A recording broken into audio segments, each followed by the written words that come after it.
भारत जमीन का टुकड़ा नहीं, जीता जागता राष्ट्र पुरुष है।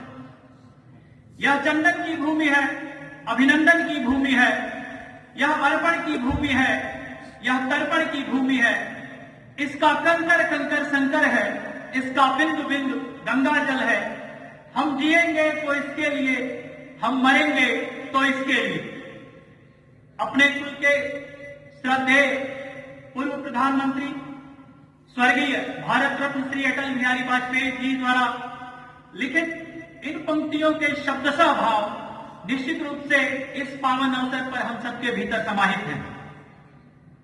भारतीय गणतंत्र के 72वीं वर्षगांठ के साक्षी शिक्षा, सेवा, समर्पण के इस पावन केंद्र लिटिल फ्लावर स्कूल राप्ती नगर के पुनीत परिसर में अपनी महनीय उपस्थिति से उपकृत कर रहे श्रद्धेय जन, आदरणीय गुरुजन वृंद, शिक्षणेतर साथियों एवं हृदयांशुल्पी शिक्षार्थियों, यह बड़े गर्व और हर्ष का विषय है कि कोविड-19 के इस आपातकाल में भी हम सब पूर्ण श्रद्धा, पूर्ण विश्वास, आशा और उल्लास के साथ आध्यात्मिकता के केंद्र, विश्व शांति के केंद्र, संसार की प्राचीनतम संस्कृत भाषा की जन्मदात्री, 105 करोड़ लोगों के द्वारा बोली जाने वाली हिंदी के विकास स्थली भारत का गणतंत्र दिवस मना रहे हैं। यह वास्तव में हम सब के लिए वह अवसर होता है जब हम भारतीय इतिहास को नमन करते हैं, उनकी वीरोचित गाथाओं को नमन करते हैं, उन्हें स्मरण करते हुए श्रद्धा से जब हमारा शीश झुक जाता है। आप सभी जानते हैं कि आज ही के दिन 1950 में भारत को एक लोकतांत्रिक गणराज्य के रूप में स्वीकार किया गया और आज ही के दिन भारतीय संविधान को अंगीकृत भी किया गया।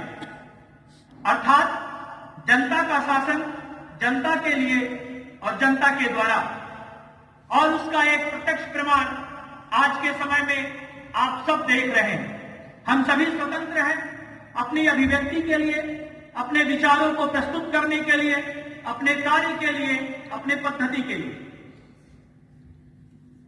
सुधीजन, मेरे विचार में कोई भी राष्ट्र केवल नर नारियों का समूह नहीं होता है, बल्कि यह भावना और संस्कृति का समन्वय होता है।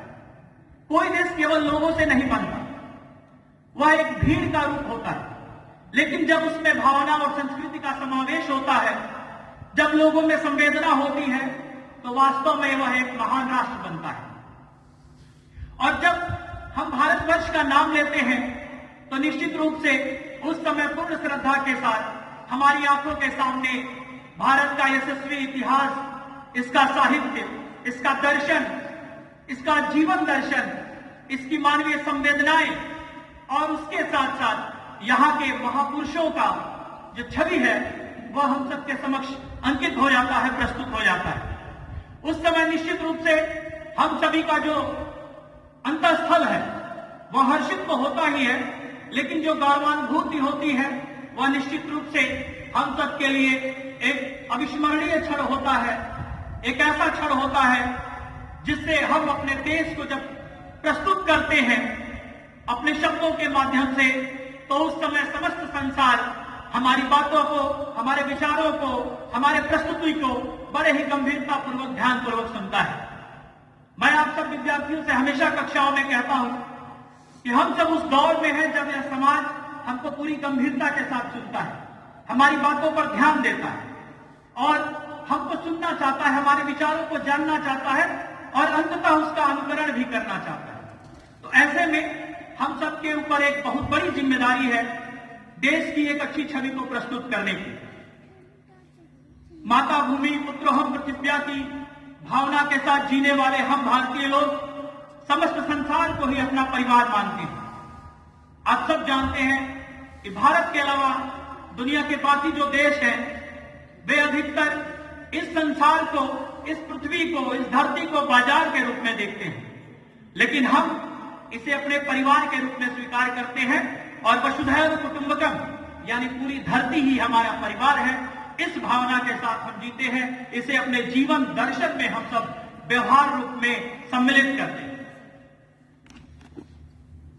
आपने आदि ग्रंथ रामायण के विषय में सुना हो, उसमें भी जननी जन्म भूमिश्च स्वर्गादपि गरीयसी, आप सबने संस्कृत की किताबों में भी पढ़ा होगा, पुस्तकों में पढ़ा होगा। स्वयं मर्यादा पुरुषोत्तम श्री राम ने कहा कि यह जो जननी है, देश और मातृभूमि, माता और मातृभूमि दोनों ही हमारे लिए स्वर्ग से बढ़कर है। ऐसे अवसर पर निश्चित रूप से इस देश के प्रति एक माता के समान जो सम्मान का भाव होता है, वह आपके भीतर भी जागृत हो रहा होगा। इसलिए मैं इस ख्यातिलब्ध परिसर में जिस गणतंत्र दिवस का, जिस स्वतंत्रता का आज हम आनंद ले रहे हैं, इसे प्राप्त करने में हमारे अगणित आदर्शों ने प्राणोत्सर्ग किया। बहुत सी यातनाएं सही और अनेकों इतिहास के अदृश्य पन्नों में खो गए। तो यह समय है उनको नमन करने का, उनका वंदन करने का, उनका अभिनंदन करने का, उनका अनुसरण करने का और उन्हें आत्मसात करने का।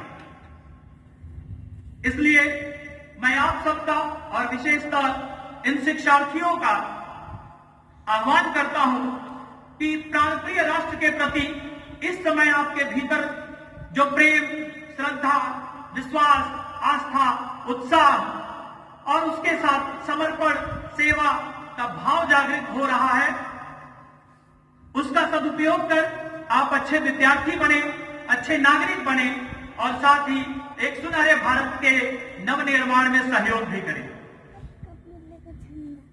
गणतंत्र दिवस वास्तव में सतत प्रगतिशील होने और सतत प्रगतिशील भारत के प्रति हम सबके उत्तरदायित्वों की याद दिलाता है।